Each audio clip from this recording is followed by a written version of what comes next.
Laptop, desktop, CCTV ইত্যাদির authorised dealer, your trusted technology provider, delta computer, Khagra, Baharampur. হ্যাঁ, আমাদের HP showroom এখন রানীবাগানেও। 100 দিনের কাজ থেকে শিক্ষক নিয়োগ, তৃণমূলের বিরুদ্ধে দুর্নীতির অভিযোগ নিয়ে ভোট ময়দানে বিজেপি। এবার দুর্নীতি নিয়ে মমতার নিশানায় নরেন্দ্র মোদী। বাংলায় ভোট চাওয়ার আগে, তৃণমূলকে চোর বলার আগে শ্বেতপত্র প্রকাশ করুক মোদী। খড়গ্রামের সভা থেকে দাবি মমতার। জিজ্ঞেস করুন 100 দিনের কাজের টাকা গেল কোথায়?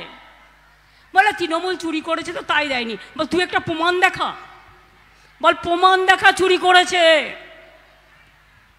আমি তো অনেক দিন ধরে চ্যালেঞ্জ করছি, মোদী বাবু বাংলায় ভোট চাইবার আগে আর তৃণমূলকে চোর বলবার আগে আপনি নিজের আয়নায় নিজের মুখটা দেখুন আর একটা শ্বেতপত্র প্রকাশ করে বলুন বিহারে কি অবস্থা, উত্তরপ্রদেশে কি অবস্থা, গুজরাটে কি অবস্থা, মহারাষ্ট্রে কি অবস্থা। আর বাংলায় 350টা টিম পাঠিয়েছিলেন, কিচ্ছু খুঁজে পাননি।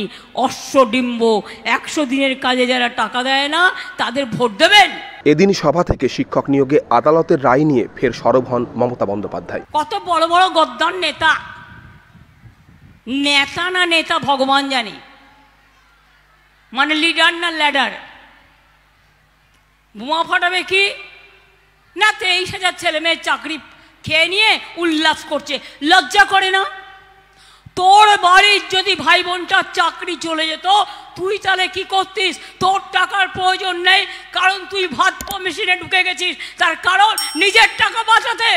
এত টাকা, এত গরিব ছেলেমেয়েরা, যোগ্য ছেলেমেয়েরা পড়াশুনো করেছে, কেউ এমএ পাস করেছে, কেউ বিএ পাস করেছে, কেউ বিএড পাস করেছে, তারা সিস্টেম অনুযায়ী পরীক্ষা দিয়েছে। হ্যাঁ, যদি একটা দুটো কেসে ভুল থাকে বললে আমরা শুধরে নেবো, তাই বলে তুমি সরাসরি চাকরি খেয়ে নেবে?